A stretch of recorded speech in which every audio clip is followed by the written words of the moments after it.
Hello guys, welcome back to our channel.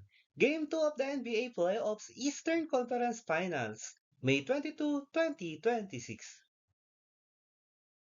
The New York Knicks moved two wins from the NBA Finals with a 109-93 victory over the Cleveland Cavaliers. Josh Hart scored a playoff career-high 26 points. Jalen Brunson had 19 points and 14 assists in the New York Knicks move halfway to their first NBA Finals appearance since 1999 by beating the Cleveland Cavaliers 109-93. Karl Anthony Towns had 18 points and 13 rebounds for the Knicks, who won their ninth straight game. That's the NBA's longest postseason winning record since the Boston Celtics won 10 straight on their way to the 2024 championship. Donovan Mitchell scored 26 points, and James Harden had 18 for the Cavaliers, who will have to climb out of a 2-0 deficit for the second straight round. The Knicks led 53-49 at halftime. Evan Mobley led the Cleveland Cavaliers with 14 points and 5 rebounds on 5 of 8 shooting from the field, and James Harden had 12 points and 3 rebounds. The Cleveland shot 17 of 46 or 37%, including 6 of 21 or 29% from the three-point line. For the New York Knicks, Karl Anthony Towns had 13 points with 6 rebounds, and OG Anunoby chipped in 9 points, 3 rebounds, 3 assists, and 3 blocks. The Knicks shot 12 of 53 or 51% from the field. Two nights after rallying from a 22-point deficit in the fourth quarter, the Knicks made sure they would be in the control late in an 18-0 run in the third quarter and gave them a 71-53 lead. Fans chanted Knicks in four in the final minute, long after the starters had gone to the benches.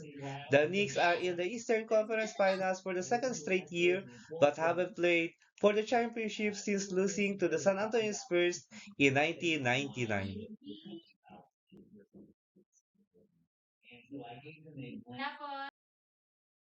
Hart burned a Cavaliers defensive strategy that seemed built around leaving him open from long range after he was benched for the rally in Game 1.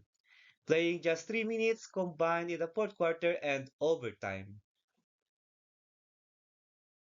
The forward had been shooting just 26.7% from three-point range, and after a third straight miss from long range early Thursday, he put his jersey in his mouth and beat it, bouncing the ball down hard in frustration 3 times. But he kept firing and finished 5 for 11 on threes.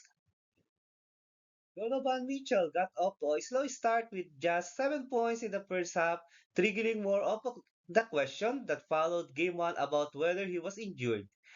His three-pointer with 0.7 seconds left gave Cleveland a 27-24 lead after the first quarter.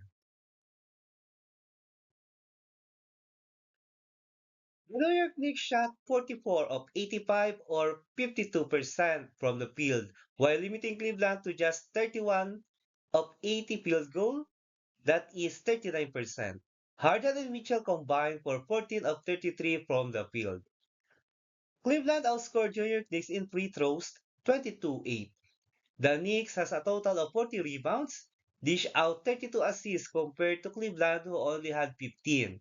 They turned the ball over 6 times and had a total of 5 steals and 5 blocks.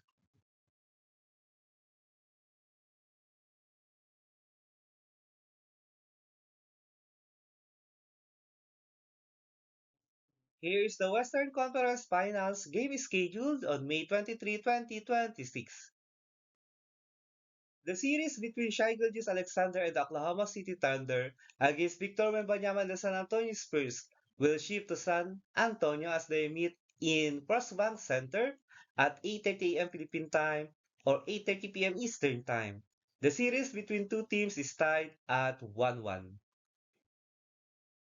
Let us have the NBA Conference Final Series standings as of May 22, 2026.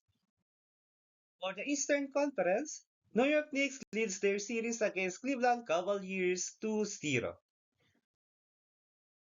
And for the San Antonio Spurs and Oklahoma City Thunder series for the West, the series is tied at 1-1.